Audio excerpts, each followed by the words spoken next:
Gabriela, ¿me escuchás? Sí. Justo te fuiste. Gabriela, el ejercicio ese que vos me consultabas por mail, que decía que tenía el tipo de cambio, ¿dónde es que te aparece? A ver, ¿cuál era el ejercicio? ¿Te acordás?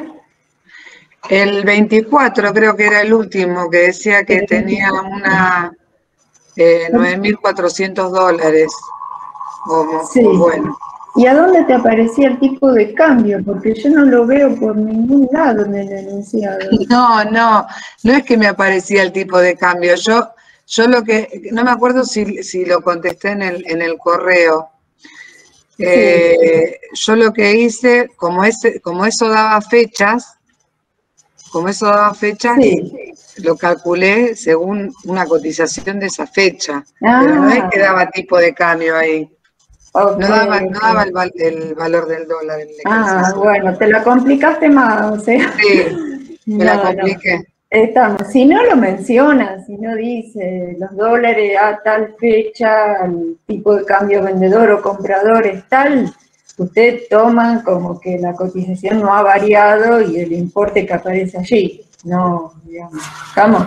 Así que eso te arrastra un error después en todo. No estaba mal, pero te fue arrastrando y llegaste mal a la igualdad final y por lo tanto al cálculo del resultado. Pero yo digo, ¿dónde lo sacó que no lo estoy viendo? Por eso. No. Bueno, listo. Ok, listo, Gabriela. Bueno, gracias.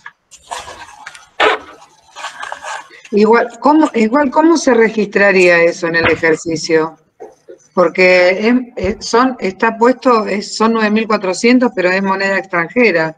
¿Cómo se pone eso en un registro de pesos? No, está expresado en pesos, esos 9.400 no te está diciendo que sean dólares, euros, está en pesos. O sea que vos, tal cual ese importe es el que vas a poner en tus registros, digamos. Está bien. O sea que cuando dice, estoy buscando el ejercicio, que cuando dice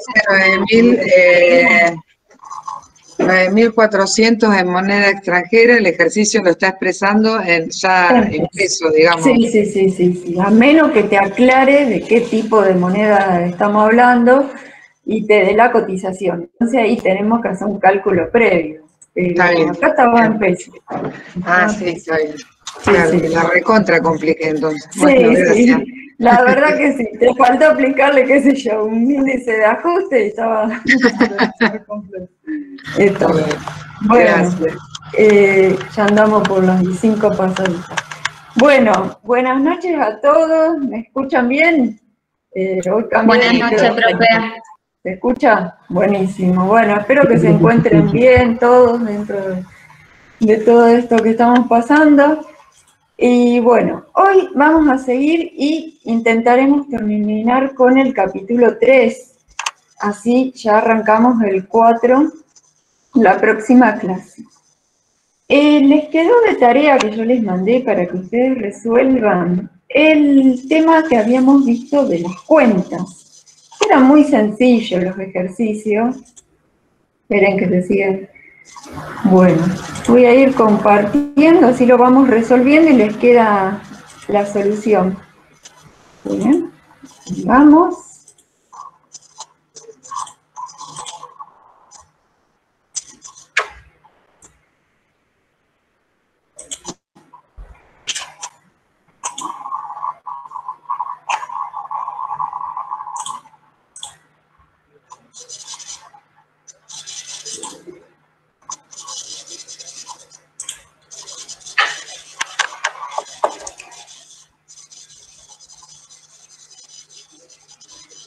Bueno, ¿ya lo están viendo el Excel, chicos? ¿Se ve? Sí, profe. Buenísimo. Bueno, había quedado de tarea. Creo que el ejercicio 8, el 9 y el 13, si mal no me equivoco. Bueno, en el 8, les pedía básicamente que den un ejemplo. Habíamos visto nosotros lo que era una cuenta, que era una de las herramientas de la que hacía empleo el sistema de información contable, para poder registrar a través de ella los distintos hechos de carácter económico y financiero que iba teniendo la empresa. Entonces, habíamos visto que era una cuenta y cómo se clasificaban las cuentas. O sea, había según su naturaleza, según la composición de su saldo, distintos tipos de clasificación. En este ejercicio el 8 les pedí que den un ejemplo según los que les iba mencionando acá como características de eso. Entonces les pedí, por ejemplo, una, que sea, según su naturaleza, patrimonial. Dentro de las patrimoniales, que sea de activo y que a su vez tenga la característica de ser una cuenta colectiva. O sea, una cuenta colectiva sintética o cuenta de control, también se llama. Entonces, ¿cuál pusieron allí como ejemplo ustedes de ese primera que les pida allí? Mercadería y deudores por venta. Buenísimo. ¿Qué sería? Mercaderías, deudores por venta. ¿Cuál más? ¿Algún otro? El banco, cuenta corriente. El banco, cuenta corriente. Ese sería un buen ejemplo. Después tenemos, nos piden patrimonial del pasivo, pero en este caso que sea analítica o también llamada subcuenta. Los escucho. Proveedor, días o algún nombre. Estamos. Entonces le ponemos, por ejemplo, vamos a ponerle nombre, Juan Díaz, y entre paréntesis le ponemos proveedor, dado que no tenemos la cuenta madre de la cual estaría dependiendo esta cuenta. Esperen que se agrega bien. Ahí está. Buenísimo. Ahora nos piden una regularizadora del activo. No nos dice que esta regularizadora tenga que sumar o que restar. Por lo tanto, podemos poner cualquiera de las dos. No conocíamos muchas todavía, así que no nos quedan demasiadas alternativas para poner. ¿Cuál pusieron? Rodados. ¿Rodados? ¿Cuáles eran? Vamos a recordar. Las regularizadoras eran aquellas que vinculadas a una cuenta patrimonial, lo que hacían era amortización acumulada de rodados. Ahí estamos. Lo que hacían eran llevar esa cuenta patrimonial al verdadero valor que esa cuenta tenía en el momento en que la estamos midiendo o evaluando. De allí que se decía que la ajustaba, la regularizaba. Entonces, un ejemplo de ella era la amortización acumulada de un bien de uso cualquiera que se le ocurra, un rodado, una maquinaria, lo que sea. Entonces, esta en particular lo que hacía era restarle al valor del rodado la pérdida que ese rodado ya había ido sufriendo a consecuencia del paso del tiempo, del uso del rodado. Se iba desgastando ese rodado, iba acumulando kilómetros recorridos. Entonces, le restaba al valor del bien y nos mostraba realmente a fecha, por ejemplo, del cierre del ejercicio, el rodado a esa fecha, cuánto realmente ahora me vale en mi contabilidad. Ahora nos pide una cuenta no de patrimonio, sino de resultados. Y dentro de los resultados, una que sea positiva y de ganancia. Ventas. ¿Cuál? De ganancia, Gabriela. Perdón, Una donación que nos hacen. Una donación. Cuando ponemos donación, siempre tenemos que aclarar si se trata recibida o otorgada. ¿Por qué? Porque nos cambia muchísimo de qué tipo de resultado es. Si ponemos ahí donación a seca, no sabemos. Entonces, como nos pide una de ganancia, sería una donación recibida. De resultado, pero negativo, y que sea un gasto. Costo de mercadería vendida. El costo de la mercadería vendida.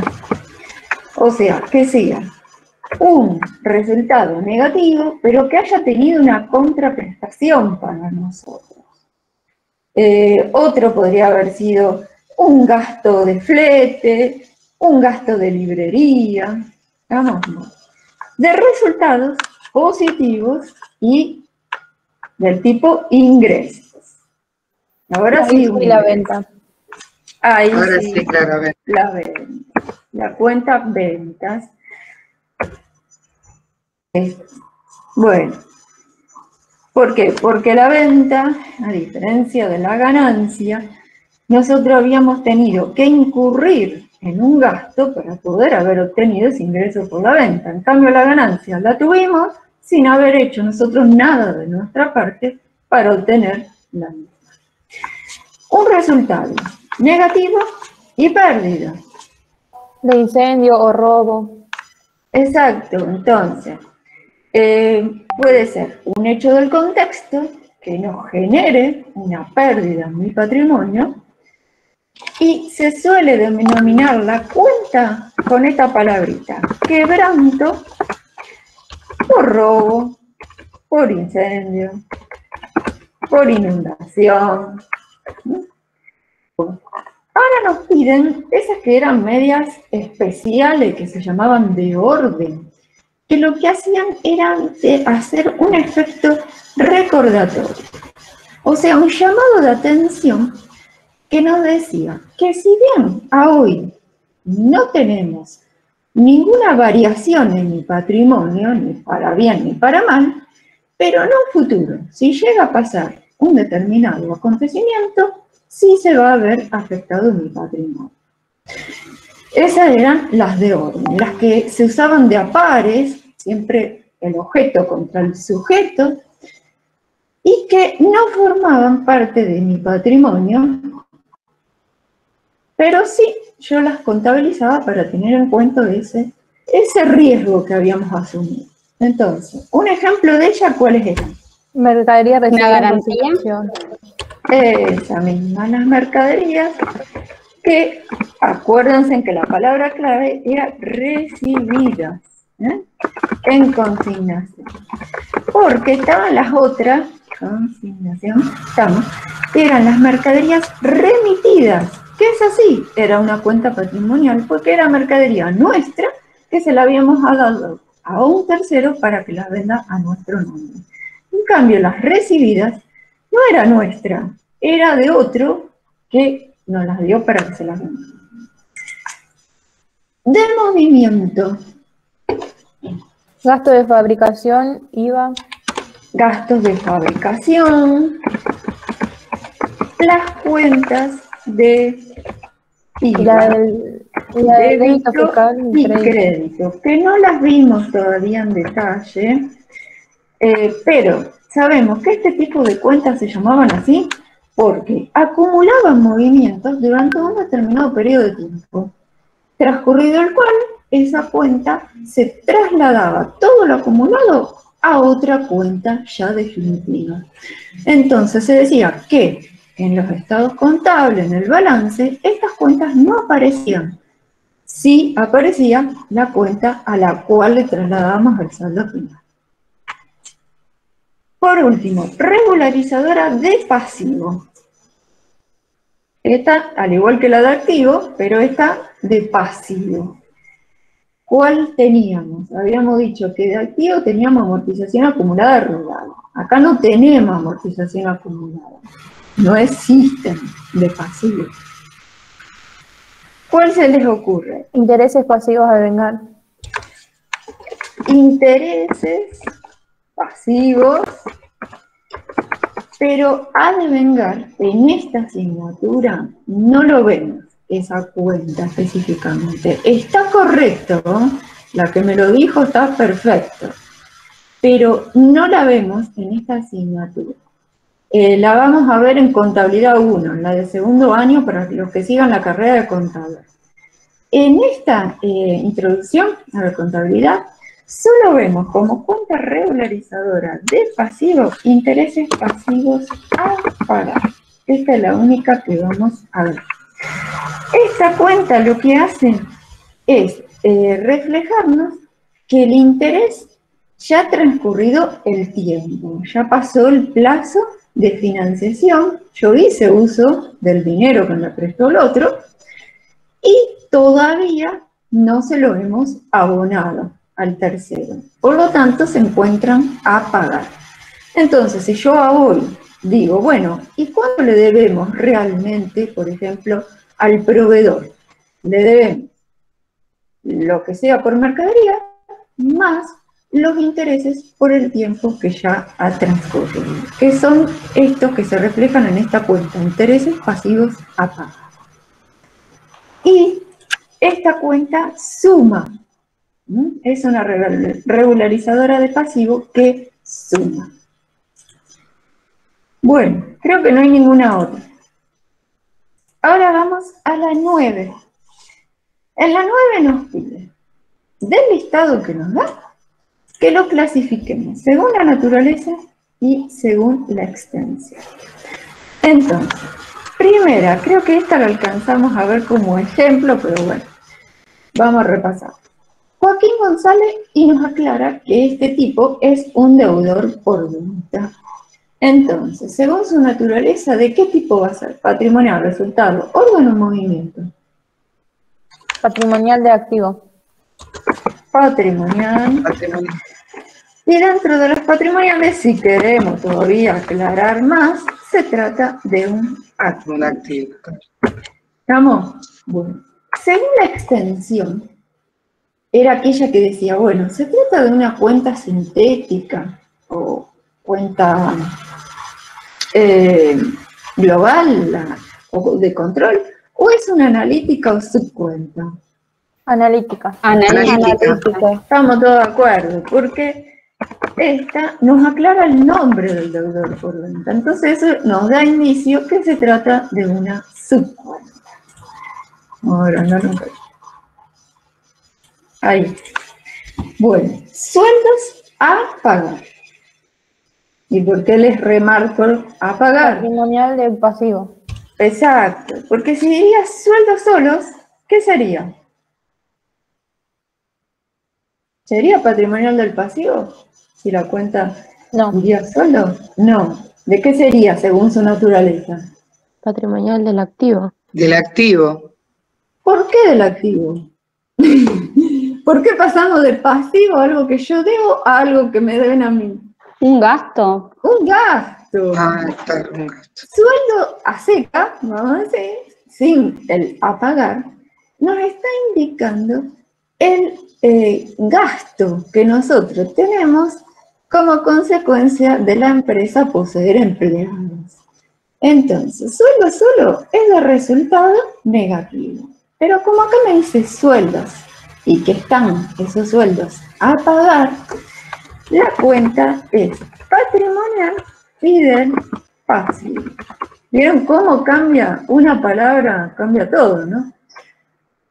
Bueno, se trata de una cuenta sintética o analítica. Sintética. Sintética. En este caso, no hay posibilidad de que sea analítica. Esta ya es indivisible, digamos, ¿sí? Es así. No hay una subcuenta para sueldos a pagar. Contribuciones patronales. Y nos aclara que se trata esta contribución del sector administración. ¿Qué son las contribuciones? Eso, muy bien. Pero para el que por ahí no le tiene muy claro, ¿qué son? Son la parte del sueldo que está a cargo de la empresa. Por eso se llaman patronales, del patrón. Entonces, por un lado el empleado aporta de su sueldo una parte a la jubilación, a la obra social, a los sindicatos, todo eso. pero la empresa tiene obligación, por ley, también a contribuir a todos esos organismos. Entonces, esta sería la partecita de esas, se llaman leyes sociales, que está a cargo de la empresa. Entonces, esto es un resultado, al igual que fue el sueldo cuando lo analizamos, esto también se trata de un resultado negativo, y dentro de los resultados negativos, si tuviéramos que clasificarlos, se trata de un gasto. Ahora bien, esta, así como me la están mencionando, ¿es sintética o es analítica? ¿Qué les parece? Analítica. Perfecto. ¿Por qué? ¿Cuál vendría a ser lo que me lo está indicando? Lo que está entre El sector de paréntesis. administración. Eso mismo. Me está diciendo que ese gasto pertenece exclusivamente a todos los empleados que trabajan en la administración. Si me hubieran puesto contribuciones patronales y sin nada más, yo ahí hubiera puesto sintética, porque serían las contribuciones de todos los empleados. Pero como me hicieron esa diferenciación de que esto es del sector administración, ahí eso ya la convierte en una cuenta analítica. Otro ejemplo hubiera sido si me hubieran puesto contribuciones patronales, entre paréntesis, sector comercialización. También hubiera sido analítica.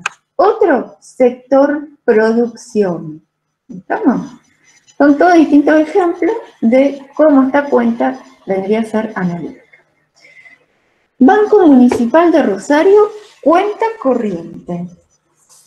Patrimonial activo. Activo. Perfecto. Perfecto. Patrimonial. Y dentro de los patrimoniales se trata de una cuenta de activos. Bien, ¿es sintética o es una analítica? Analítica. Sintética. Ah. ¿Por qué sintética y por qué analítica? Analítica Es porque analítica porque especifica dice que la Rosario. cuenta corriente es del Banco Municipal de Rosario. Ahí está. Y la que dijo sintética, ¿por qué le parecía que era sintética? ¿Qué le daba el indicio? No, lo ¿Por qué? relacioné con banco directamente, sin Con banco, poner atención claro. en que indica qué banco es. Eso mismo. Entonces, como nos dice, que trato podría haber sido Banco Macro, Banco Santander Río, ¿estamos? Nos está diciendo de dónde está localizada la cuenta corriente. Entonces, eso lo convierte en analítica. Podría haberse dado tranquilamente el caso en que la empresa tenga un solo banco con el que opera. Entonces, allí no es necesario abrir su cuenta. Tendríamos nada más banco, cuenta corriente y listo. Pero acá se ve que tiene más de uno, entonces especifica de dónde es esa cuenta. Ramón Gutiérrez, Profe, y la cuenta banco solo puede ser sintética en el caso de que la empresa opere con un solo banco. O sea, si no siempre son cuentas analíticas por separado. Sí, y siempre que diga el nombre del banco. El nombre del banco. Sí, Ajá. sí. Ramón Jiménez, cuenta particular. Patrimonial del activo. ¿Y saben por qué se genera esta cuenta? Porque No. algunos por ahí no la vieron. No. Bueno, Ramón Jiménez es seguramente uno de los socios dueños de la empresa. Entonces, uno de los beneficios que tiene por ser socio es pedir a la empresa a cuenta dinero. Este dinero puede ser por varios motivos, entre ellos, uno que habíamos visto, me acuerdo yo, a cuenta utilidades, ¿no? No había terminado el ejercicio todavía, no sabíamos si íbamos a tener ganancia, pero como pintaba la cosa, este hombre veía que iba a haber ganancia, entonces pidió que le adelanten una partecita de esas ganancias y se la llevó ya. Se llevó dinero en efectivo. Entonces nosotros en la contabilidad lo registraríamos a través de esta cuenta. Le creamos una cuenta diciendo que él ya le debe a la sociedad esas utilidades que se llevó antes. Entonces, para la empresa, como él nos debe, sería una cuenta patrimonial y de activos, ¿verdad?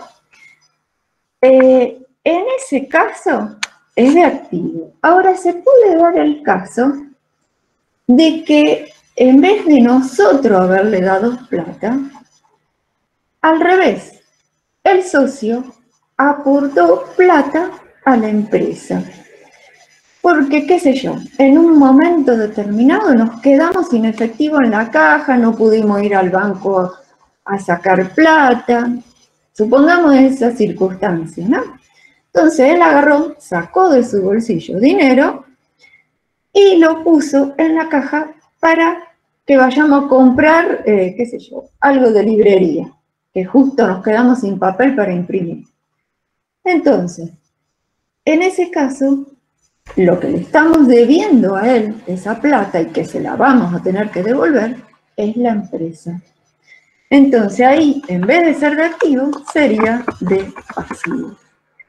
Acá nos tendría que haber especificado si esta cuenta tiene un saldo positivo o negativo, para saber yo clasificarla en dónde la meto, si activo o pasivo.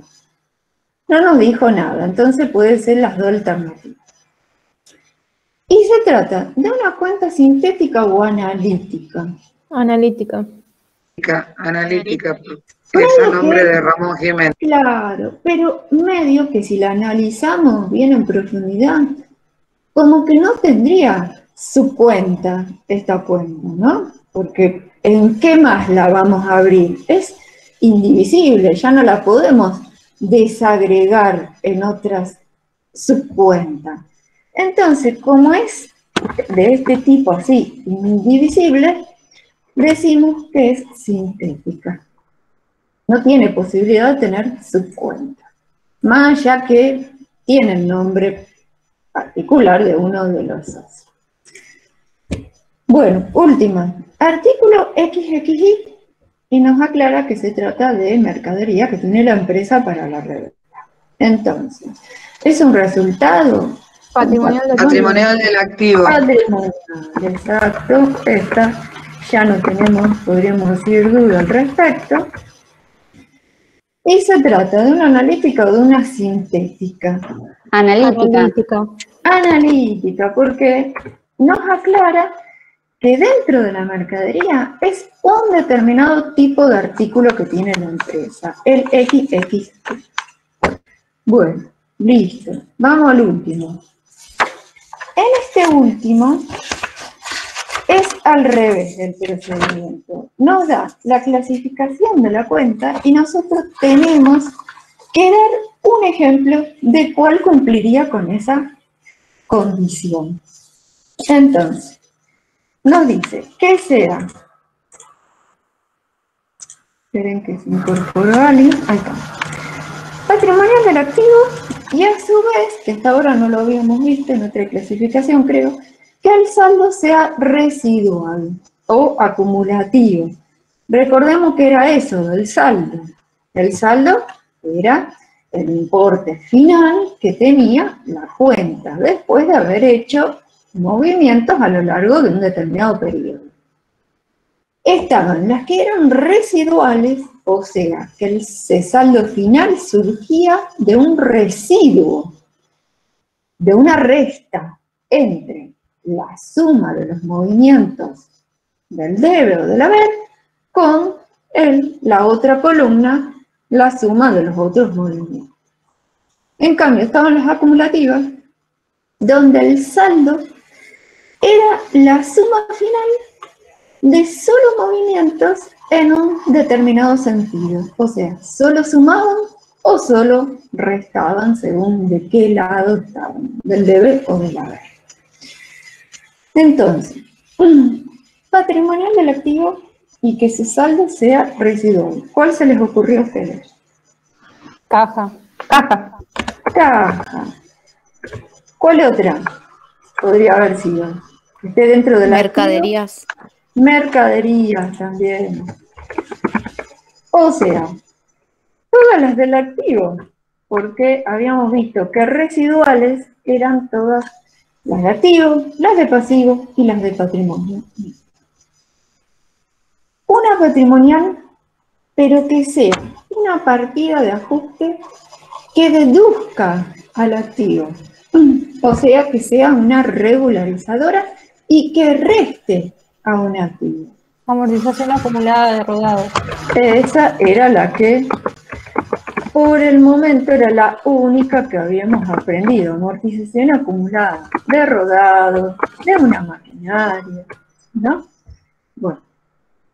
Patrimonial, partida de ajuste, pero ahora que sume a un activo. Intereses activos a cobrar. Esta es la única que también vimos y que vamos a ver en nuestra asignatura, que suma a un activo, intereses activos a cobrar. Ahora nos pide patrimonial del pasivo y que tenga un saldo residual. Proveedores. Perfecto. Proveedores. ¿Cuál más? Obligaciones a pagar. Que era el pagaré, dichoso ese que habíamos visto, sueldos a pagar, impuestos a pagar. ¿Estamos? Bueno.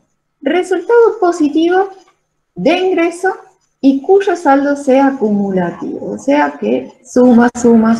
Ventas. Ventas. Claro, ven. Perfecto.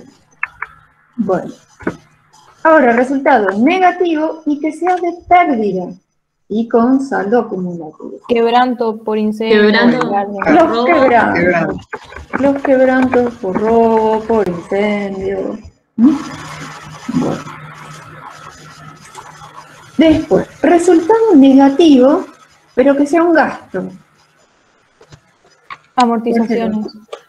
La cuenta amortizaciones, pero sola, ¿no? Sin ese acumulado. Estamos amortización. Otra más fácil podría ser gasto de comercialización, ¿no? Bueno, una cuenta patrimonial, pero ahora me piden que sea de patrimonio neto y con saldo residual, que surja de la suma y resta entre el debe y el haber. Capital social. Capital. Cuenta capital, perfecto. Otra que vimos ya y la usamos. ¿Cuál Resultados sería? acumulados. Eso mismo, resultados no asignados, que lo habíamos visto. Y por último, una patrimonial que sea regularizadora y que sume al pasivo, que la vimos en uno de los ejercicios. Intereses pasivos a pagar. Eso mismo, intereses pasivos a pagar. Esta suma a un pasivo que puede ser proveedores, préstamos, acreedores. ¿Estamos? Bueno, listo. Ahí quedó resuelto para que lo tengan como ejemplo y material de estudio. Este de las cuentas. Bueno, ahora entremos de vuelta a la parte teórica. Porque habíamos llegado hasta lo que era la clasificación de las cuentas, pero falta todavía un poco más acerca de las cuentas. ¿Ahí lo alcanzan a ver? ¿Se ve bien, chicos? El Power. Sí, profesor, se ve perfecto. ¿Sí? Bueno. Sí, profe, se ve bien. Me pasé una, esperen. Bueno, estamos en la página 91 de la teoría, para que ustedes se ubiquen en el material y me vayan siguiendo. Hasta ahora vimos lo que era una cuenta, o sea, una solita. Pero ¿qué pasa cuando agrupamos, reunimos a todas las cuentas que nosotros empleamos para registrar las operaciones? Allí nos encontramos con lo que se llama un plan de cuentas. Que ahí ya les puse en cursiva una posible definición de lo que sería un plan de cuentas. Que podemos decir que es un listado está ordenado, tiene una coherencia ese listado, de todas las cuentas utilizadas por el sistema contable de un ente. Entonces, todas las cuentas agarramos, las reunimos y hacemos un listado. Cada una de las empresas va a tener su propio plan de cuenta. No hay disposiciones, normas contables, normas legales, no hay nada que digan cuál plan es obligatorio o qué nombres de cuenta deben emplear las empresas, sino que cada una va a diseñarlo a su medida. Y en su diseño va a tener que tener en cuenta estos factores que yo hice, los resumí y los tienen explicados ustedes en el libro, porque ¿qué va a influir en las cuentas que elija la empresa? Y bueno, ¿qué tipo de ente se trata? Si es una sociedad anónima, seguramente va a tener como cuenta que represente el compromiso de suscripción de sus socios la cuenta accionista. Si es una SRL, esa cuenta no va a ser accionista, sino que va a ser, por ejemplo, Juan Pérez, cuotas suscritas. Si se trata de una sociedad colectiva, va a ser Juan Pérez, cuenta aporte. Otro de los factores que influye bastante al qué tipo de actividad se dedica la empresa. Si es una empresa que vende mercadería, que tiene una actividad comercial, que compra y vende productos, va a tener seguramente la cuenta mercadería. En cambio, si es una que fabrica, en su plan de cuenta nos vamos a encontrar con la cuenta materia prima, productos terminados, productos en proceso, insumos. Si es una agropecuaria, vamos a encontrar cuentas como soja, campaña, arrendamiento, ¿no? Después dice que otro factor que influye es la diversidad geográfica en la que opera la empresa, porque si esta empresa tiene diversas sucursales diseminadas en distintas zonas, por ejemplo, podemos tener cuentas que identifiquen cada una de esas sucursales. O la estructura administrativa, si está dividida en diferentes sectores, áreas, departamentos. Después, otra cosa que influye son las normas legales o profesionales a las que está sujeta la empresa. Porque dependiendo, por ejemplo, de qué impuestos va a pagar esa empresa, nos vamos a encontrar en el plan de cuentas con la cuenta, por ejemplo, impuesto a las ganancias a pagar, IVA a pagar, DREI a pagar, ingresos brutos, ¿no? Y por último, les mencionan la necesidad de información de los distintos usuarios de la información contable. Porque a más información nos demanden esos usuarios, mayor será la cantidad de cuentas analíticas o subcuentas que vamos a emplear nosotros para armar el plan.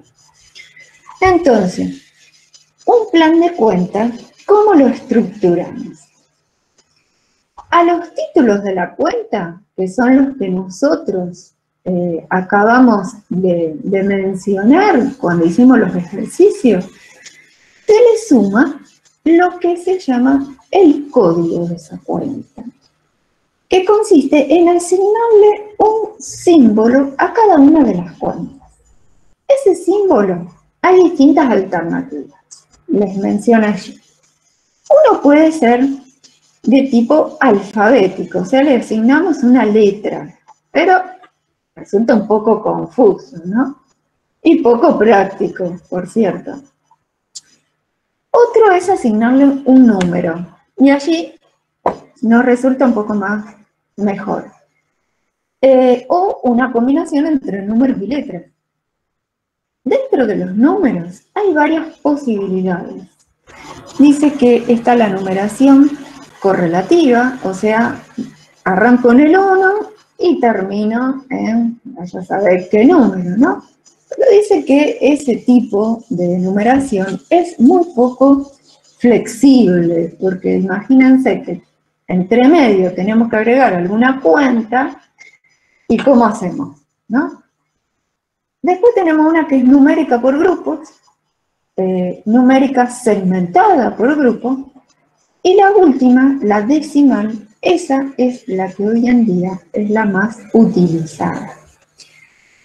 Porque esta sí nos da posibilidad de que el plan de cuentas sea flexible ante algún cambio que nosotros necesitemos hacer.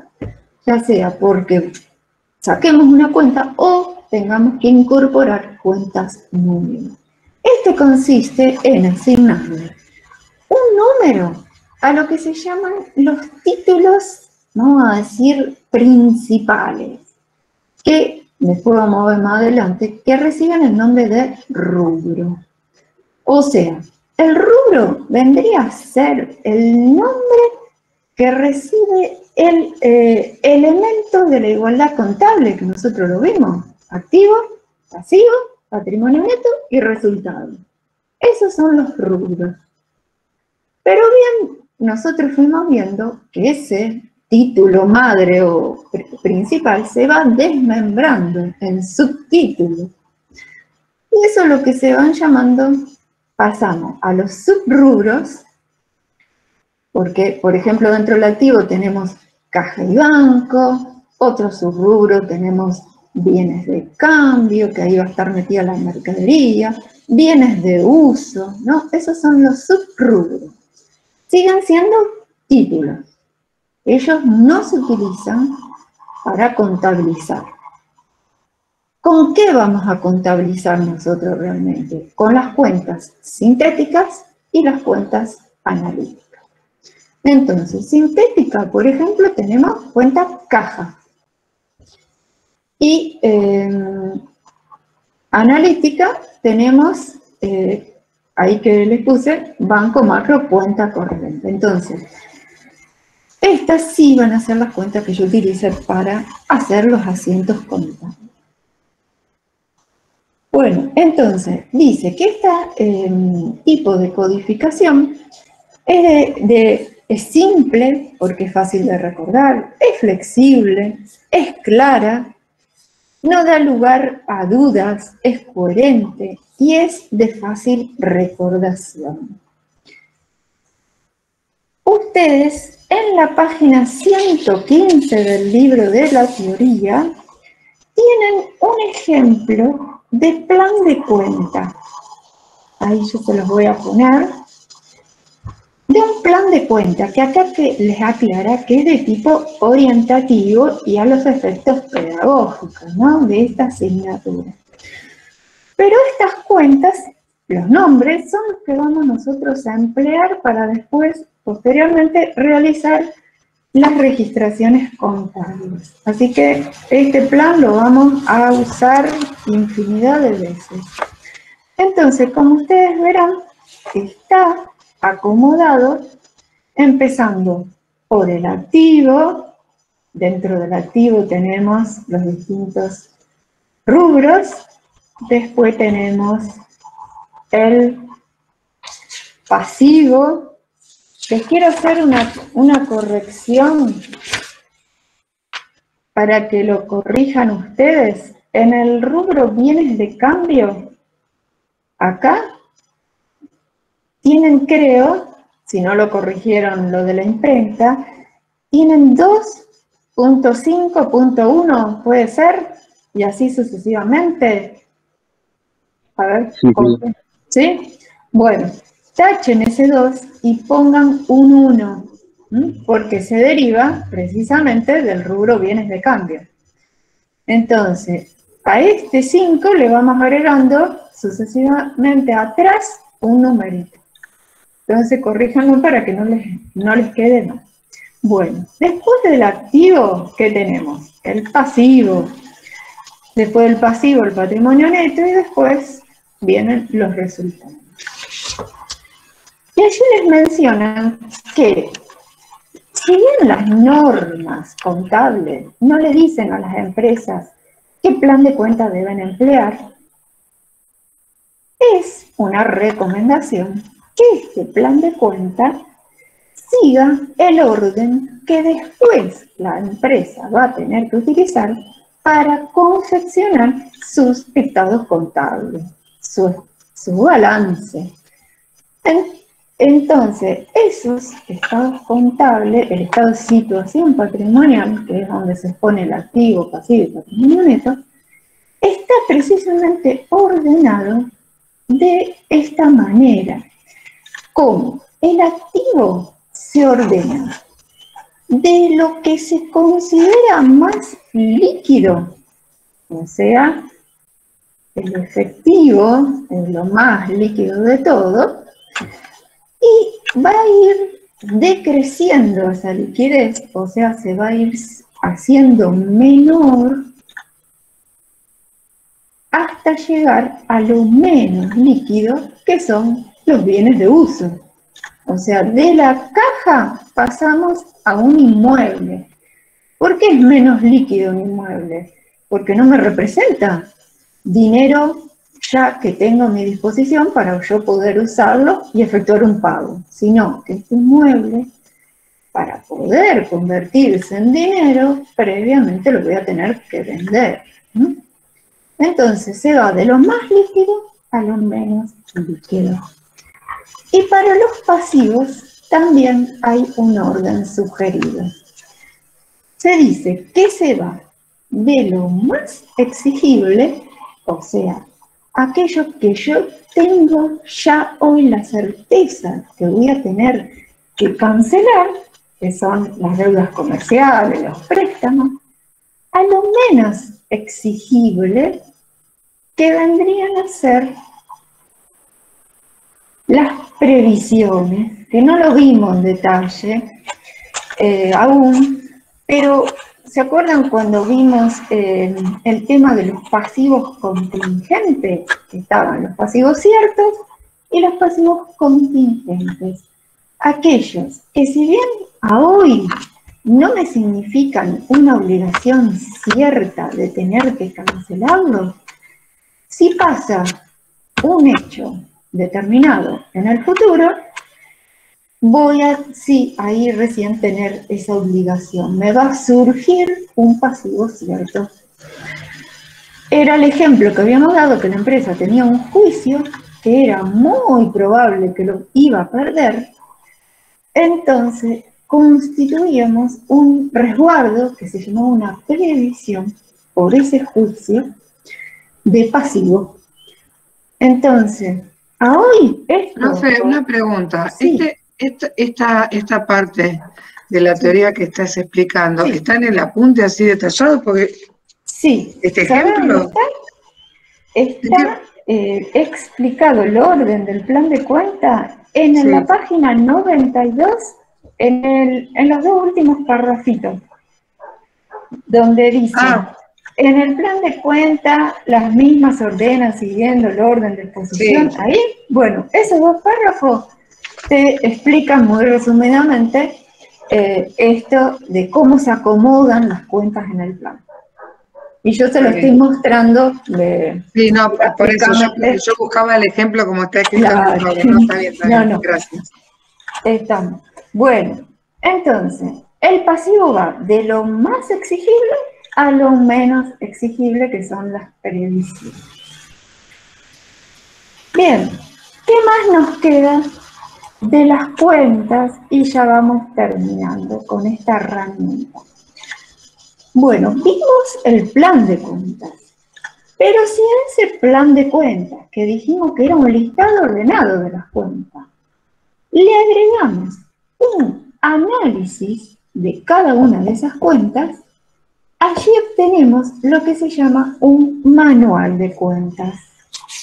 O sea, imagínense un libro de todas las cuentas que emplea la empresa. Ese análisis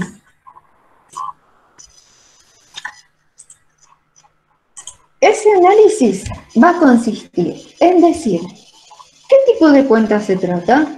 ¿Es patrimonial, de resultados, de orden? Todo ese análisis, esa clasificación que nosotros hicimos. Bueno, ¿qué también va a decir el manual? cuándo esa cuenta aumenta, cuándo disminuye, qué tipo de saldo tiene y por último ese saldo que representa. ¿Para qué sirve un manual de cuenta? Y es sumamente importante. Sí. Eso es por empresa, ¿no? No, o sea, no sería tan en general. Cada empresa hace el manual de cuentas. Exacto. Va a tener su propio manual en base a su propio plan de cuenta. No va a haber dos manuales idénticos. Puede ser, hay cuentas genéricas, ejemplo, la cuenta caja, ¿no? Esa la emplean todas las empresas. Entonces, va a aparecer en todos los planes y el análisis de esa cuenta va a ser el mismo en todos. Pero hay cuentas específicas que esa empresa va a contener en su manual que otra, por ejemplo, ni ahí que la va a emplear. Entonces, el manual, así como el plan, son muy propios de cada una de las empresas. Y se dice que es sumamente importante para lo que es el sistema de información contable que esté definido y que exista un manual en cada una de las empresas. Porque imagínense, ustedes entran a trabajar en una empresa y les asignan como tarea tener que contabilizar las operaciones que va haciendo la empresa. Bueno, de acá que ustedes conozcan al dedillo, digamos, cómo se usa cada una de las cuentas, le va a llevar un tiempo, ¿no? Entonces, puede por ahí que haya alguien que les explica, o ustedes que puedan consultar, che, ¿cómo uso qué cuenta uso para cuando compremos determinada material o determinada cosa? Pero a veces, hasta incluso al otro que le preguntemos, puede entrar en duda qué cuenta emplear. Entonces, si la empresa posee este manual redactado, cualquiera puede ir a acceder a ese manual y consultar cómo se emplea cada una de las cuentas. Entonces, si nosotros tendríamos que decir, bueno, ¿qué función cumple un manual al sistema de información que tiene la empresa? Ahí se los menciona, en la página 94. Podemos decir que un manual logra el uso uniforme de las cuentas y también permite resolver dudas acerca del empleo de alguna de esas cuentas, o sea, su aplicabilidad. Cuándo usar una y cuándo usar otra. Esa vendría a ser la importancia que tiene un manual de cuentas. Ahí terminamos. ¿Qué les pueden llegar a pedir? Y que por ahí yo he visto en algunos de los exámenes. Redacte para una cuenta o dos, a lo sumo, cómo sería la partecita del manual de cuentas. Entonces ustedes, por ejemplo, cuenta mercadería. ¿Qué tendrían que poner? Es una cuenta patrimonial del activo. ¿Cuándo aumenta la cuenta de mercadería? ¿Cuándo aumenta? Que nosotros no la vimos en asiento, pero ya con la igualdad. ¿Cuándo me aumentaba en esa cuenta? Cuando compro mercadería. Perfecto. Siempre que compre, esa cuenta aumenta. ¿Y cuándo disminuye la cuenta de venta? ¿En qué ocasión? ¿Venta o mercadería? Mercadería. Cuando vendemos. Con una venta. Con la venta. Pero cuando vendemos y que contabilizamos, ¿qué cosa de la parte de la venta? El costo de la mercadería vendida. ¿Estamos? Eso mismo. Cuando reflejamos el costo de esa mercadería. ¿Cuándo me puede disminuir también mercadería? Porque no solamente allí. A ver qué se les ocurre. Cuando por alguna pérdida. Cuando devolvemos mercadería. Cuando se produce una pérdida, perfecto. Por ejemplo, registraríamos un quebranto por robo y se nos va mercadería. Y otro ejemplo podría ser cuando devolvemos mercadería, porque no era lo que habíamos solicitado nosotros, entonces le devolvemos una parte de esa mercadería al proveedor. Eso sería también un ejemplo de disminución. Bueno, ¿qué saldo tiene? Tiene un saldo de tipo... Creo que sería, aumenta por el debe y disminuye por el haber. Exacto, todavía yo no se los aclaré, eso iría en el manual de cuentas, pero como no vimos el método de la partida doble, por eso no se los aclaré en detalle, pero es correcto lo que vos decís. Okay. ¿Mm? Bueno, pero todo eso va en el manual. ¿Por qué lado aumenta? Si por el debe, por el haber. ¿Qué tipo de saldo tiene? En este caso, tiene un saldo que se llama deudor, siempre. Siempre tiene saldo deudor. ¿Por qué? Porque siempre mercadería es la que tenemos en existencia, ¿no? No puede haber mercadería invisible que no tenemos. Siempre es un bien tangible. Bueno, y porque las cuentas después, vamos a ver, de activos, siempre tienen saldo deudor. ¿Y qué representa el saldo? Y bueno, es la mercadería que tiene en existencia la empresa, ya sea en su depósito o también la remitida para su venta a un tercero, y que está a disposición y con la intención de ser vendida. Todo eso se redacta en el manual de cuentas. Bueno, terminamos con las cuentas y ahora pasamos a otra de las Profe. Sí. ¿Y en qué momento se hace el cierre de cada ejercicio o cómo es? ¿El manual? ¿Vos decís? Claro, claro. No, el manual de cuentas, al igual que el plan de cuentas, se deben diseñar antes de arrancar la empresa. O sea, cuando nosotros estamos en el momento de constitución de esa empresa, diseñando lo que va a ser el sistema de información contable, en ese momento, una de las cosas fundamentales, se podría decir, es el diseño de estas dos cosas, el plan de cuenta y el manual de cuenta. Ahora, van a ser de tipo tentativo, ¿verdad? Va a ser algo resumido dentro de todo. ¿Por qué? Porque una vez que arranque la empresa, ahí nos van a ir surgiendo en el día a día y con la operatoria que lleva a cabo, infinidad de situaciones nuevas, no previstas, y que va a obligar a la empresa a crear nuevas cuentas y por lo tanto analizar esas cuentas y reflejarlo en el manual. Entonces, siempre se diseñan cuando arranca la empresa y después se va actualizando, se van agregando o también se van sacando cuentas porque la empresa pudo en un primer momento dedicarse a la venta de un determinado bien y después no lo vende más. Entonces, ¿para qué se va a justificar seguir teniéndolo en el manual si ese bien no está más a la venta? Claro, o puede agregar otra venta. Eso, exacto. Siempre se hace al principio y después se actualiza. Por eso debe ser flexible, debe permitir el agregado de nuevas cuentas o sacadas. Bien. Segunda herramienta fundamental de la cual se vale el sistema de información contable para asentar las operaciones. Porque las cuentas eran la herramienta con que registrábamos, ¿no? Pero ahora pasamos a la otra herramienta. ¿Dónde registramos con esas cuentas? ¿Ese dónde? Ese vendría a ser ese lugar, ese medio donde vamos a dejar asentadas las operaciones, son precisamente los registros contables. Ahí ya estamos en la página 94 del libro, donde les menciono. Dice, bueno, ¿qué son los registros contables si tuviéramos que dar una definición?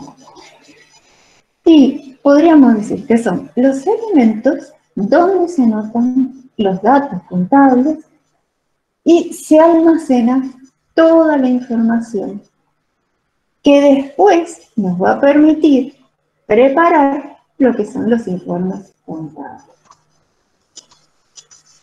Y allí les aclara que según nuestro actual Código Civil y Comercial, ¿quiénes están obligados a llevar contabilidad?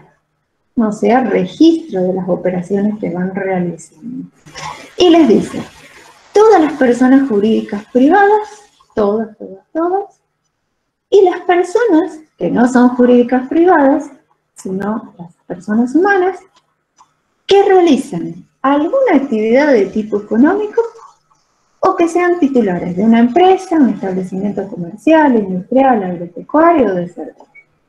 Medio que todo tiene que llevar contabilidad, ¿no? Bueno, hay otra disposición del código donde nos menciona qué registros contables se consideran indispensables. Antes nuestro antiguo código, como fue redactado en este momento, nos decía que eran obligatorios. Hoy esa palabrita obligatorio fue reemplazada por indispensable, que podríamos decir que son sinónimos, ¿no? En la práctica. Indispensable, o sea que sí o sí lo debemos llevar, no podemos prescindir de dichos registros. Es obligatorio. En resumen, son obligatorios. Pero bueno, quisieron cambiar de obligatorio a indispensable. Y nos dice el código, ¿son indispensables el libro diario, que después vamos a ver qué es el libro diario, y cada uno de los que mencionamos acá, el inventario y balances? Después nos dice, todos aquellos que sean necesarios para una adecuada integración del sistema contable y que exija la importancia y naturaleza de las actividades. Bueno, no lo deja muy claro, ¿no? Cuáles se consideran entonces adecuados para... Yo ahí les puse que entrarían dentro de esta categoría, por ejemplo, los mayores y los subsidiarios. Después también vamos a ver qué son. Y por último dice, son indispensables los que en forma especial impongan, ya sea este Código Civil y Comercial u otras leyes o disposiciones. Porque bien sabemos que hay, por ejemplo, la Ley de Sociedades le impone a determinado tipo de sociedades que deben llevar de manera obligatoria un libro de actas, o el libro de accionistas, o por resoluciones de la FIP, ella nos obliga a que llevemos el libro IVA compras, IVA o venta para los responsables inscriptos en el IVA. ¿Un libro de socios en una cooperativa también sería? También entraría, caería ahí, en esa última de los recuadritos. Exacto, ¿por qué? Porque se le impone la normativa que rige a las cooperativas. ¿Estamos? Entonces, allí entrarían, y allí le puse yo esos ejemplos para que ustedes los vean. Bueno, ¿qué más nos dice el código? Que estos libros que son considerados indispensables, súper necesarios, deben cumplir con determinados requisitos. Ellos son, están encuadernados. Encuadernados, por ejemplo, es el libro que tenemos de nosotros, de teoría o de práctica, si ustedes lo adquirieron, bueno. O sea, las hojas están unidas entre sí, no se trata de hojas sueltas, sino que están pegadas, están adheridas una con otra.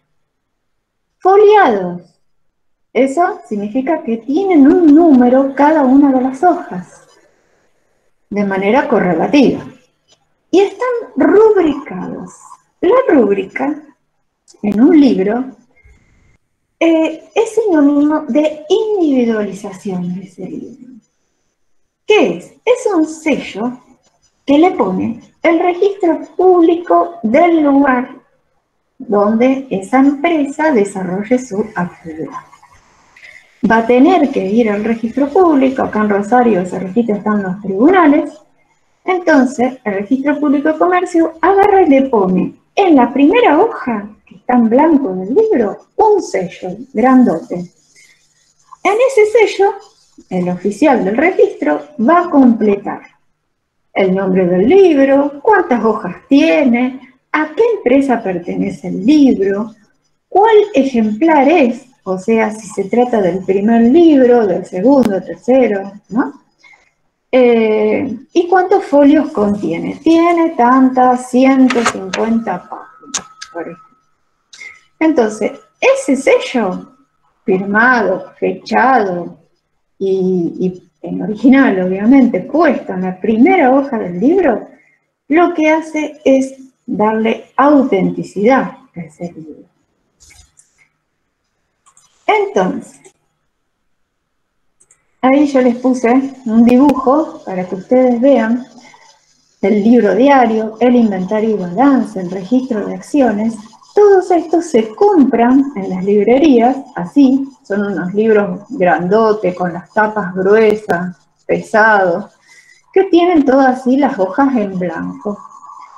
Entonces, como verán, tienen las hojas, están encuadernados, acá no se alcanza a ver, pero tienen ahí el número de cada una de las hojas. Entonces, la empresa, allí en esos libros, va a tener que ir asentando toda la información.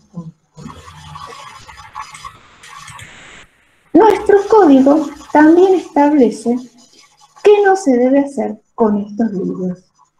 Y bueno, les menciono. Alterar el orden en que se vaya registrando la información. Dejar espacios en blanco. No se puede interlinear, raspar, enmendar o tachar en el libro. Todo lo que yo me equivoque se deberá ser salvado haciendo un asiento de ajuste. Tampoco puedo arrancar hojas de ese libro, de allí que es encuadernado. Ni tampoco, mucho menos, agregarle una hoja pegada, ¿no? Y bueno, cualquier otra circunstancia. ¿Por qué establece estas prohibiciones el Código de Comercio? Porque, ¿qué dijimos? Que cumplen tanto los comprobantes como los libros de comercio. ¿Con qué función fundamental cumplían? ¿Se acuerdan? Tenían La función legal. función contable, por un lado, porque eran el soporte que almacenaban toda la información, pero otra bastante importante era la función jurídica, legal, probatoria, ante cualquier juicio que podamos ahora tener. Entonces, es allí que se justifican todos estos requisitos. Forma de llevar los libros, también lo menciona el código. Bueno, dice que tienen que ser en forma cronológica, o sea que no puedo anotar la información como a mí se me antoje, sino que tengo que seguir un orden tal como van sucediendo los hechos, que debe mantenerse actualizada esa información, sin alteraciones, en idioma y moneda nacional, por más que la empresa sea tenga sucursales, qué sé yo, en otro país, o tenga alguna participación en países extranjeros, yo debo traducir esa información en la moneda local nuestra, en pesos. Y bueno, y que siempre deben permanecer en el domicilio principal de la empresa y estar a disposición de quien requiera esos libros, ¿no? Y ahora pasamos ya a analizar cada uno de estos libros que mencionamos anteriormente. El primero de ellos, lo tenemos en la página 95, es el libro diario, que es el que más vamos nosotros a ver en los ejercicios. El libro diario, y como bien lo dice su título, diario, es un libro, acá se los menciona, cronológico, porque los hechos u operaciones se anotan día por día en el mismo orden que se van sucediendo. Era indispensable, según el código, eso ya lo habíamos dicho. Se dice que es principal. ¿Por qué? Porque contiene toda la información referida a los hechos económicos registrables. Todo. Esa información, ¿cómo se vuelca en el libro diario? A través de lo que se llaman asientos contables. usando las cuentas, que ya las analizamos. Entonces, a través de 2 o más cuentas, nosotros construimos un asiento. Y ese asiento es el que reflejamos en el libro de hoy. Después, se dice que es un libro heterogéneo, porque esas operaciones y hechos no se trata de toda información referida a un mismo hecho, una misma situación, sino que son todas diferentes. Entonces se dice que es heterogéneo. Y por último, según otra clasificación de los registros, se dice que este libro puede ser de primera o de segunda entrada. Y después lo vamos a analizar, eso de por qué de primera o de segunda, más en detalle. Bueno, otro de los libros contables y que bastante vamos a utilizar en la práctica es el libro mayor. Este no era indispensable, o sea, no estaba mencionado específicamente por el código como indispensable. Pero en eso que dejaba en los grises, vamos a decir, de que decía aquello que sean para una adecuada integración del sistema, lo podríamos incluir allí. Porque los mayores son sumamente útiles en lo que hace a la práctica contable. Porque el mayor me sintetiza la información. Lo que hace es mostrarme los movimientos de cada una de las cuentas de manera sintetizada. Y yo, recurriendo al mayor, rápidamente puedo decir cuál es el saldo de cada uno. Por eso, de allí que se dice que es necesario. No será indispensable, pero es necesario.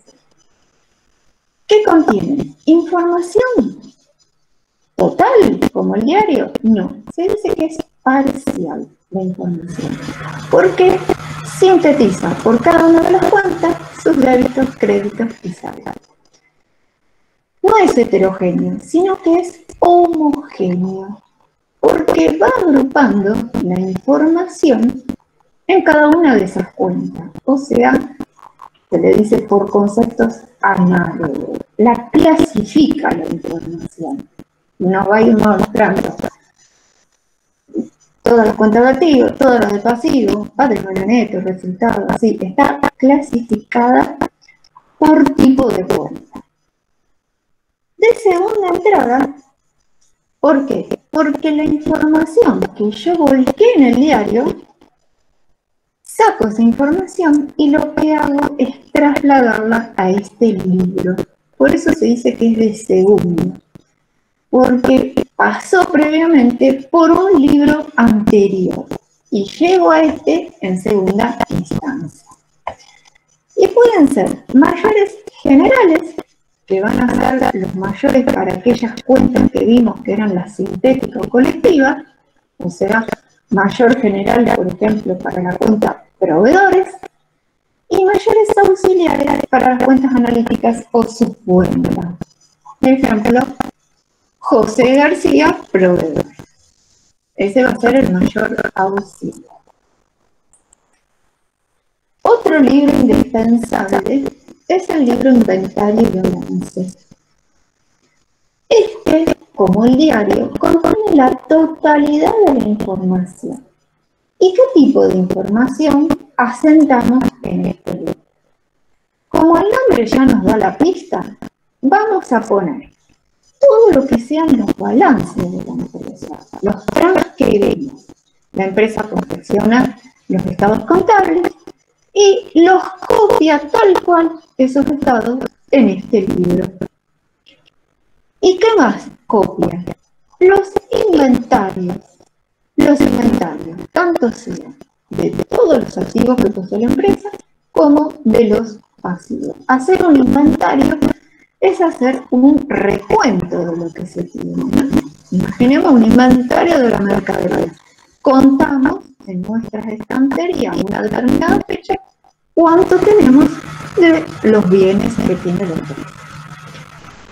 Es un tipo de libro cronológico, porque tanto los inventarios como los balances se van a ir copiando según la fecha. Hay que respetar las fechas. Es heterogéneo porque la información no está clasificada por conceptos análogos. Es de primera entrada, se podría decir, y es encuadernado. Y por último, en este análisis que hacemos de los libros, tenemos esos libros que habíamos visto, esperen, por acá, que decía que en forma especial lo impone el código u otras leyes.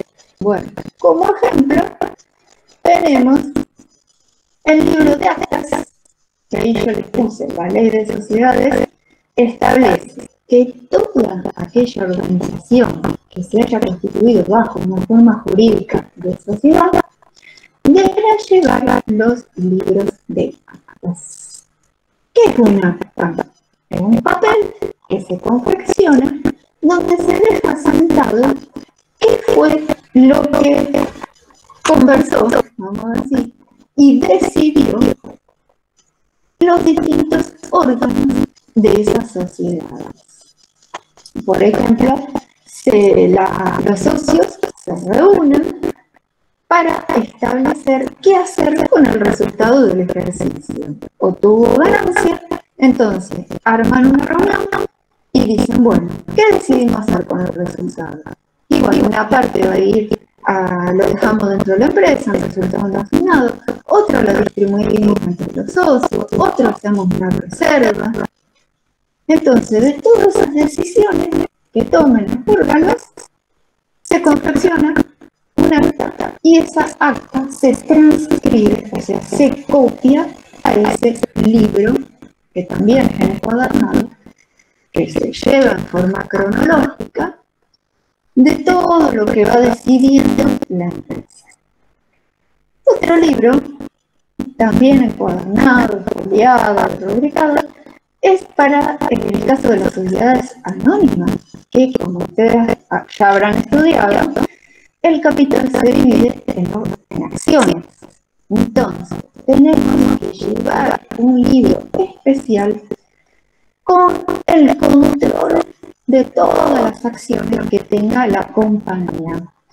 A nombre de quién están esas acciones, qué cantidad de acciones hay en circulación, en cartera, si esas acciones son comunes, si son preferidas, ¿no? Todo eso se lleva en este libro. Y bueno, por último, tema de registro, tenemos el tema de la clasificación de los registros, que lo estamos viendo al ir analizando cada uno de ellos. Entonces, en la página 97 les arranca allí lo que es la clasificación. Y que esto es muy habitual que les hagan algún tipo de pregunta sobre cómo clasificar un determinado registro. Y les dice, según el agrupamiento de la información, pueden ser heterogéneos u homogéneos. Según la cantidad, pueden ser registros principales, o sea que tienen toda la información, o parciales. Según la fuente de información, puede ser un registro de primero o de segundo. Y por último, si está encuadernado o de hojas móviles. Habíamos visto que los que eran indispensables tenían que ir en hojas móviles, ¿no? Para evitar eso de que le puedan arrancar una hoja, agregar alguna, otra. Pero se permite que determinados registros, como ser, por ejemplo, el libro de diario, previa autorización solicitada al registro público de comercio, se tiene que presentar una nota, fundamentado, todo, ¿no? Se lleve lo que sea a través de hojas móviles, o sea, que no estén pegadas una con otra. Ahora, hay un libro que sí o sí no se puede llevar en hojas móviles y ese es el inventario y balance. Ese no hay ninguna chance y por ahora se tiene que seguir llevando en ese libro que es encuadernado. Bueno, si quieren, hacemos, así cortamos un poquito, con, vamos a la práctica, página 60. ¿Cómo vamos ahí? ¿Se entiende? ¿Alguna duda? Dice, y volvemos. Callado, bloqueado. Se me fueron todos. ¿Qué página, qué ejercicio de la... el 16. El 16, página 60. Estamos todos, ¿están viendo? ¿Llegaron? Sí, se ve, Sí, profe. ¿Cómo? Sí, profe. Ya te estoy. Aguardo un segundo. Que me fijo. El chat. No me escribe nada. Bien. Ahí está.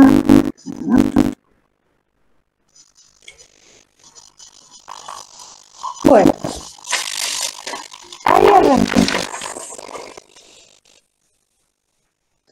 Nos pide este ejercicio.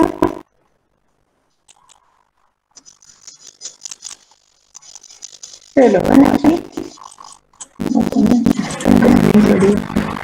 Con la teoría. No creo que lo hacemos más.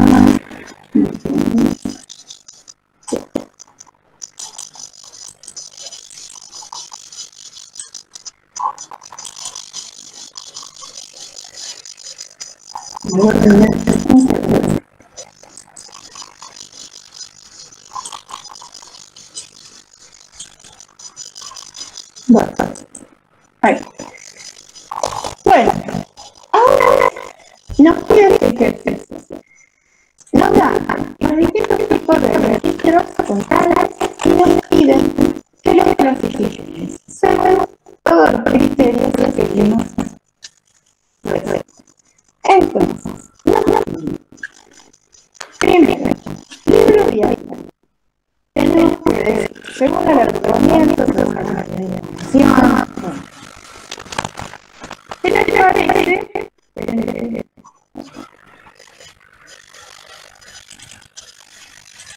Ahí está. Bueno, de los que están presentes, que siempre por ahí son los mismos, que les escucho la voz. Vamos a ver. Voy a ir llenando. No se empezó, vamos a ir haciendo el bueno, a ver. Ya algunos me empiezan a mandar la reunión. Bueno, no se hace, si lo vamos haciendo entre tres. Bueno, a ver, Pilar, ¿me escuchás, Pilar? Pilar, ¿me salva? Ahí te veo pasar. Conectada.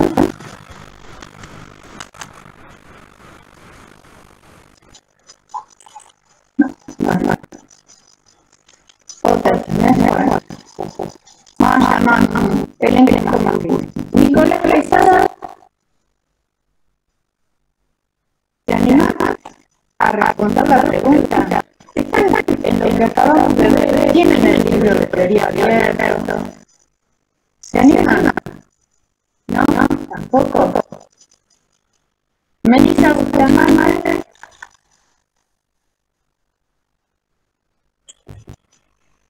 Tampoco. Y eso que no le estoy pidiendo que hagan la campaña, chicos. Alguno que quiera participar y que no sea también los mismos, o alguno que se anime.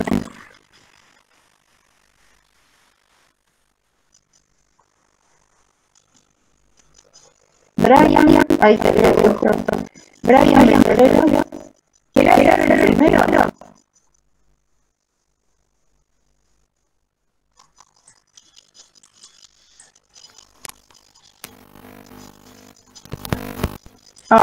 Ahí tenemos variantes. Bueno, buenísimo, Brian. Nos prende el libro diario, según el agrupamiento de la información contenida en el mismo. Se trataba de un heterogéneo u homogéneo. Heterogéneo.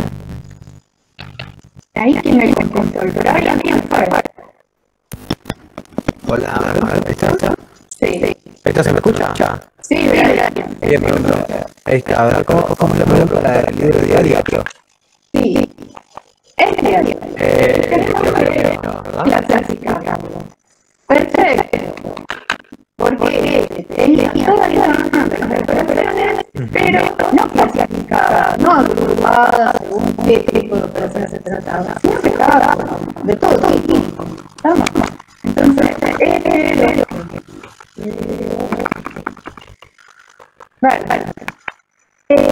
según la cantidad Total, todas.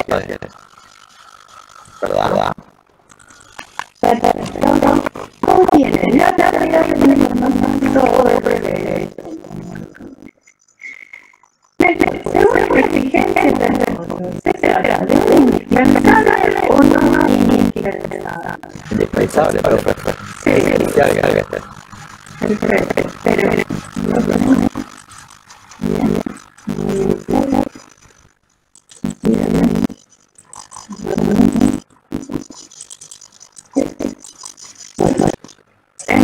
según el código, el diario es tan indispensable.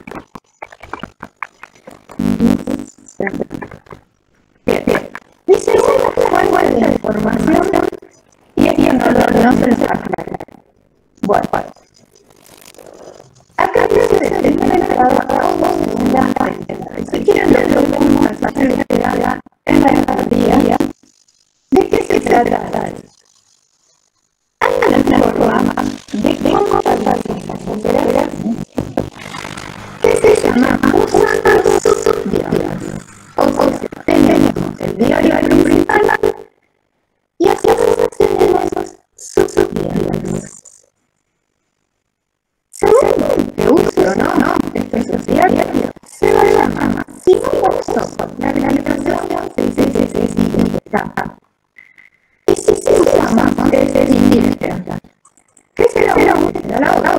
La diaria es cuando los datos del comprobante llegan directamente al otro diario. Entonces, allí el diario se dice que es respecto de lo primera. De acá, vamos acá. Y después del diario, lo que hacemos será agilizar. Por eso es nosotros. Siempre preferido siempre se trata de un registro de seguridad. Pero ¿qué pasa cuando hay subdiarios? ¿Qué es un subdiario? Hacemos por allí. Hay determinadas operaciones que repetir. Por ejemplo, todas obras las podemos agrupar todo pago. Todo lo que sea un pago con estilo, pago con cheque. Bueno, podemos tener infinidad de diarios, ¿no? Entonces, las repetitivas las vamos a organizar desde el comprobante, vamos a clasificar. Esta va a pagar a su diario, tal al otro. Entonces, cuando creamos esos diarios, el código más es igual. Por periodos que no pueden ser un mes, va haciendo un resumen de cada uno de esos subsidiarios. Donde dentro de la compra que y ese resumen lo pasamos al diario general o principal. Entonces, en ese caso, el diario ya no es de primera, porque no comprobante directamente, sino que vamos a otro registro del subsidiario. Entonces, allí, el diario pasa a ser un registro de seguridad. Pero ¿qué pasa? Hay operaciones que no son repetidas y por lo tanto no las voy a realizar en cada subsidiario. Para esas actividades no son repetitivas, el diario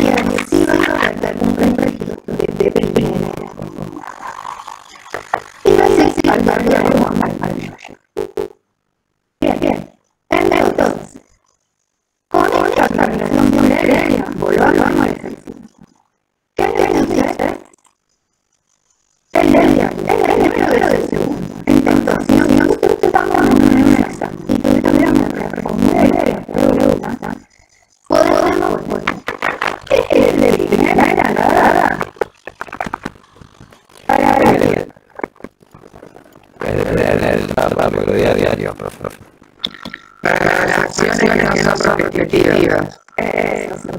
Para las operaciones no repetitivas. Vamos. Para eso tendría que ser de primera. ¿Y en qué es importante de primera? Porque eso lo usábamos diario. Pero cuando lo usábamos diario, siempre el diario va a estar de primera. No lo usamos. Bueno, ahí no se alcanza. Y cuando de segunda entrada, cuando sí usamos diario para esas operaciones repetitivas.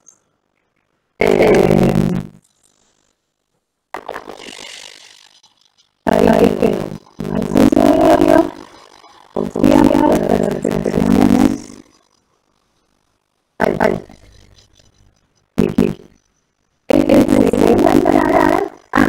No falta caso. Ahí estaría la respuesta completa. Ahí. El mayor.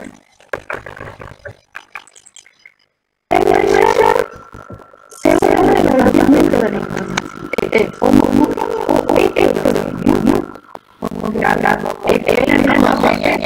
Que voy mandando. Que yo tengo que ir a la nota de cosas de seguimiento, por eso llamarlo, la señal, bueno, también cuando me envían la tarea, me hacen consultas.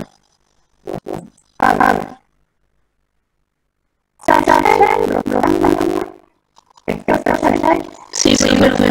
Buenísimo, ya.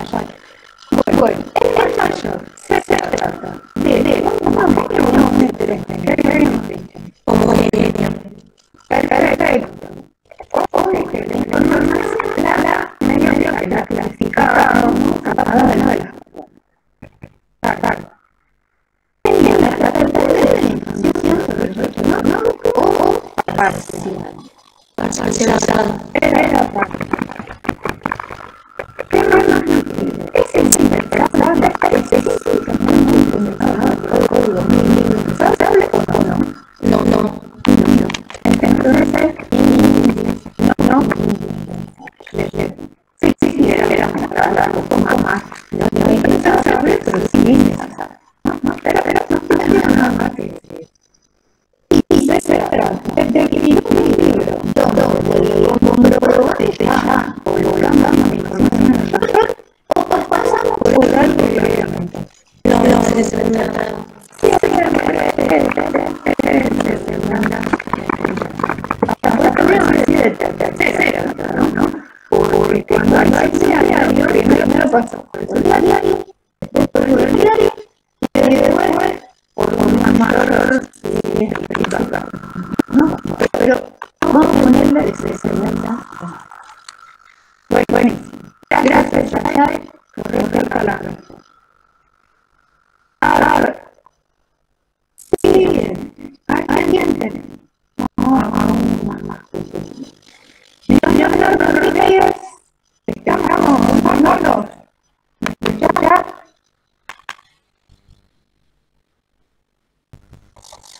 Pero, no.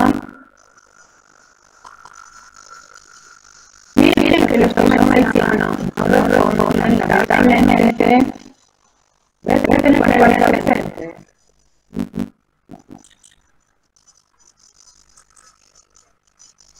¿Quién más tenés? Ahora. Pina, Serena. Desde Pina. No, pero había levantado la mano en portería. Dale, Magdalena. Te escucho. Mira el balance. ¿Es pequeño o homogéneo? ¿Qué te parece? Heterogéneo. Perfecto. Es heterogéneo. Después, contiene toda la información o parte de la información. totalidad. Tiene todo el balance y todos los inventarios de la empresa. Es indispensable ser contador. Sí. Es complementario los dos. Sí, lo voy a hacer. Igual en lugar de ponerme indispensable, puse necesario. No. Tenés que poner, porque lo menciona justamente con esa palabrita. Indispensable. Entonces, claro. Tengo que esto, el inventario y el diario son los dos únicos. El código nos menciona con esa palabrita. Entonces, para esto sí, le ponemos eso. El resto sí le podemos poner, no son indispensables, son necesarios y todo eso, pero esto no sacamos. Primera clase, segunda fuente, de primera o de segunda. No sabemos. En primera. Es de primera fuente. Porque la hablamos en el notario, lo hicimos y lo copiamos acá. No pasó con ningún otro libro previo. Bien. A ver, alguno obviamente que quiero levantar la mano. Profe, si querés lo digo. Sí, Diana, te escucho. Sociedad de cómputo. Homogéneo. Muy bien, porque acá nos vamos. Todas las compras juntas. Entonces es información del mismo tipo. Tiene toda la información o parte de la información. Parcial. Porque solamente va a tener las compras. ¿Está mencionado como indispensable o no? No indispensable. No indispensable. Podría decir que es innecesario. ¿Y de segunda o de primera? De segunda. De segunda. Fuimos antes a otro registro a hacer el hecho y después venimos acá. No, de primera. Primero. Desde el comprobante de la factura de compra lo volcamos al superior de compra. Bueno, Yo tengo una pregunta. Sí. Yo soy diario, ¿son siempre parciales? Sí, porque no contienen toda lo que la operatoria de la empresa. Solamente muestra de esa operatoria lo que son las compras, lo que son los cobros, lo que son los pagos. El libro de inventario y balance. Sí. ¿Por qué es considerado tal?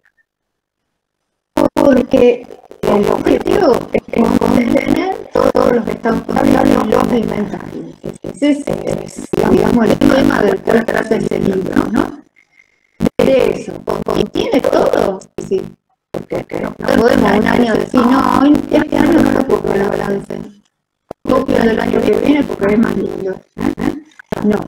Sobre el tema que trata específicamente el libro, él contiene la totalidad de la información.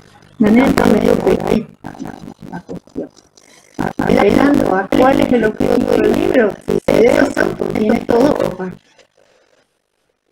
Y el diario de cobranza, no lo vamos a hacer porque es igual al diario de compra. Vamos.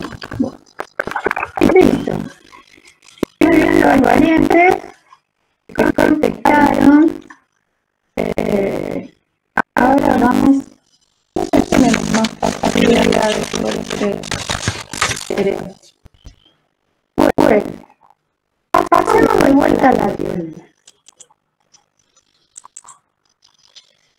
Acá vimos, vamos a ver, ya vimos, los métodos de registración, ahora lo que vamos a ver son los medios de registración. O sea, esto está en la página, dice siempre. El medio debería ser con qué nosotros hacemos las registraciones en los registros. Y bueno, hay dos posibilidades hoy en día que podemos hacer. Porque a través de la historia, antes se las mencionaba, ahora ya directamente se las sacamos, había eran las máquinas de contabilidad, una serie de tenían tarjetas perforadas, bueno, imagínense, era con lo que tenía posibilidad la gente de hacer sus anotaciones contables, ¿no? Fue evolucionando el avance de la tecnología, entonces esos medios de registración los vamos a simplificar y decir que hay dos. Este manual, o sea que anotamos de manera manuscrita las operaciones en los registros contables, fue la primera forma con la que contó el hombre para llevar sus decisiones, ¿no? Una vez que se inventó la imprenta, que surgió el papel también, porque ¿se acuerdan cuando vimos la historia de la contabilidad que hacían las anotaciones con palos, piedras, hierros, a través de marcas, una barra de arcilla, ¿no? Bueno. Entonces, esa es la manual, pero la manual tiene el gran inconveniente de la lentitud del procesamiento de la información, la mayor cantidad de errores cometidos, porque habíamos dicho que en este libro no se podía borrar, tachar, enmendar, corregir copy-paste, ¿no? Entonces imagínense, cada vez que nos equivocamos, tenemos que crear el libro. Entonces, de la manual se llega a la que hoy en día está en uso, que es el procesamiento electrónico de la información a través de computadoras y de lo que son los software contables, que son programas diseñados específicamente para el procesamiento de la información. Estos tienen una gran velocidad de procesamiento, de capacidad de almacenamiento de la información contable, minimiza los errores porque tienen incorporados ellos controles que permanentemente van chequeando, que balancee la partida doble. Así que este es hoy el método utilizado para procesar la información. No quita algún registro, no digo los indispensables, pero alguna otra registración se haga de manera manual, eso no quita.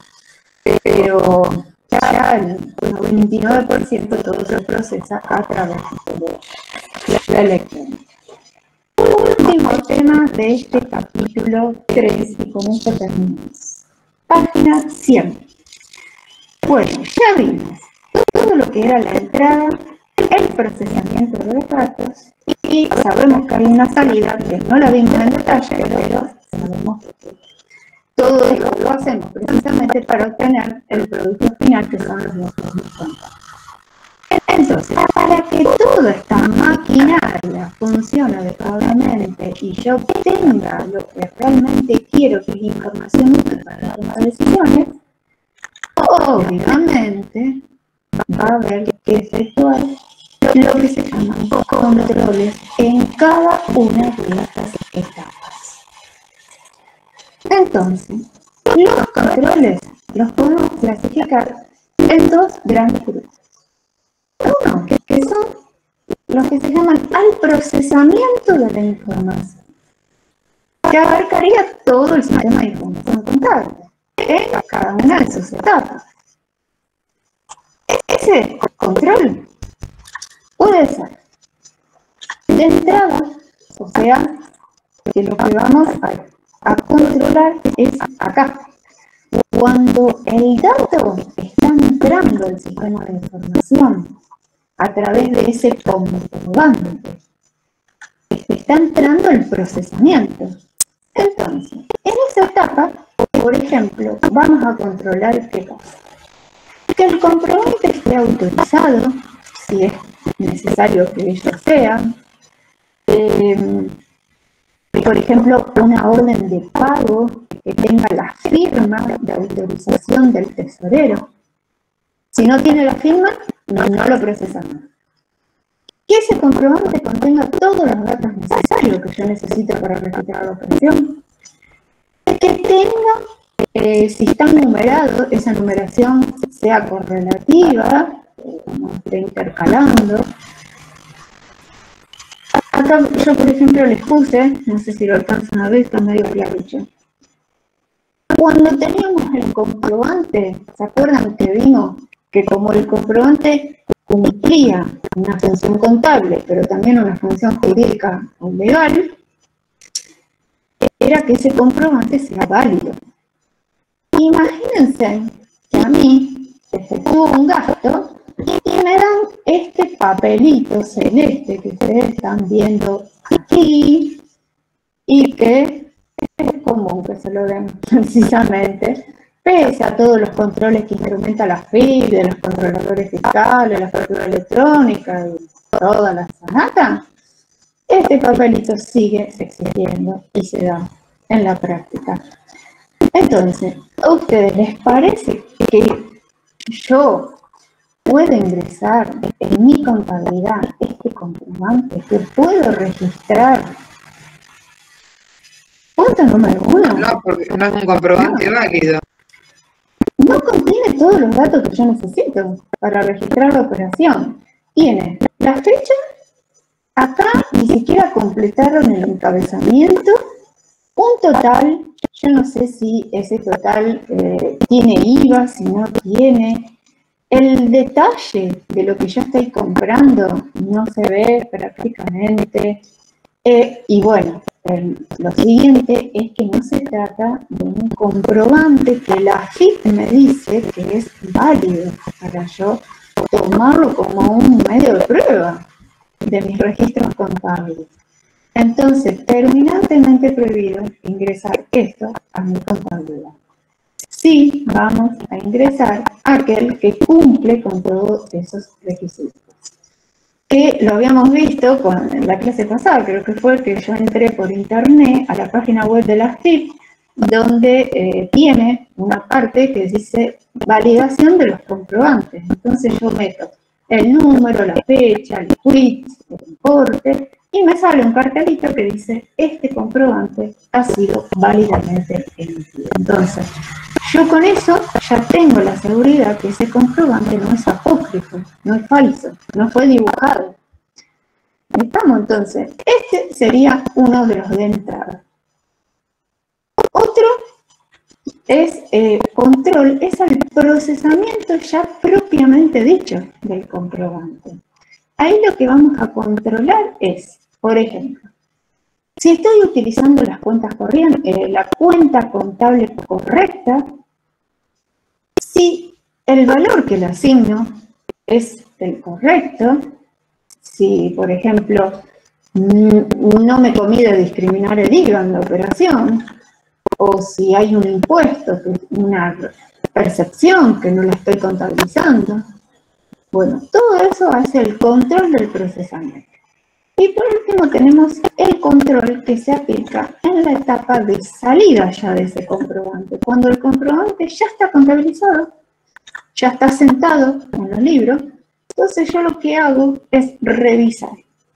Por ejemplo, entre el total contabilizado con el total que yo obtuve en una etapa anterior de ese procesamiento. Por ejemplo, en la entrada. O entre el saldo de una cuenta y el saldo que me informa de la misma otro sector de la empresa. Por ejemplo, en contabilidad yo tengo que la cuenta banco tiene 10.000 pesos. Voy y le pregunto al de tesorería. Vos, que controlás el resumen bancario todos los días y lo conciliás con otros. ¿El saldo del banco está ok? ¿O me falta registrar algo? Ese sería un control de salida. Y los otros procedimientos de control son los que se llaman de tipo periódico, porque se hacen cada tanto. Y su objetivo no hace ya al procesamiento en sí del dato, sino a lograr que la información que se va obteniendo de mi contabilidad sea lo más razonable posible. O sea, cercana a la realidad, verídica. que muestre la verdadera realidad. Y allí tenemos, por ejemplo, todo lo que son. Hago un arqueo de caja, o sea, recuento cuánto dinero tengo en la caja, hago una conciliación bancaria, comparo el saldo que me dice el resumen con el saldo que dicen mis libros, hago un inventario de la mercadería. Todo eso son controles de tipo periódico. ¿Qué se pueden hacer? En cualquier momento que la empresa lo necesite realizar y siempre, siempre a fecha de cierre del ejercicio. Es obligación hacerlo. Y de esos controles surgen lo que se llaman los asientos de ajuste en mi libro diario, ¿no? Vamos a tener que asentar allí. Se acaba la unidad 3, es bastante larga y contiene bastantes temas, así que repasen, por favor, porque ya, como verán, falta cada vez menos para el integrador, ¿no? El 5 de agosto. Estamos a menos de 2 meses. Bueno, como ejercicio vinculado a esto de los controles, tienen uno chiquitito, súper fácil, página 124 del libro de teoría hasta que ahí les pide que relacione con flechas lo que dice en la derecha con el tipo de control que se trataría. Así que eso se los dejo de tarea. Si tienen alguna duda, me consultan, como siempre les recuerdo. Bueno, por hoy llegamos hasta acá. Jueves próximo. Profe, ¿qué página era el ejercicio? Es, aguárdame, página 124. Eso. Bueno. Tienen que estar los datos de... esperen que me escribió. Ahí te leo, Karen. Esperame un segundo.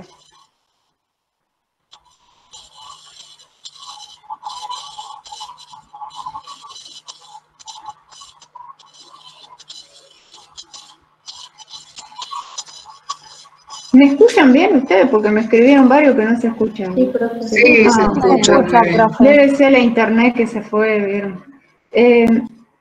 Karen me pregunta, ¿tienen que estar los datos de inscripción de ASPID de emisor y receptor? En el comprobante, dependiendo de qué tipo de comprobante se trate, ejemplo, factura A, nota de débito, nota de crédito, allí sí, tienen que estar los datos, nombre, número de quit, domicilio, localidad, todo eso, impuesto en los que está inscrito el emisor. Y dependiendo también del comprobante, los datos del receptor, excepto que se trate de un consumidor final el receptor. Entonces, ahí dicen las disposiciones que no es obligación que figure el nombre del receptor. Con que diga consumidor final ya es suficiente. Bueno, buenísimo. Hasta acá llegamos y para la próxima clase les quedó ese de tarea y el capítulo 4, que después les indico yo cuáles serían los puntos que tienen que leer, para así vamos avanzando con la teoría. Bueno, cualquier duda me la hacen llegar como siempre. Bueno, profe, muchas gracias. Bueno, pasen Chao, buenas profe. noches. Chao, profe. Adiós, adiós. Bye, Argentina. Hasta luego, profe.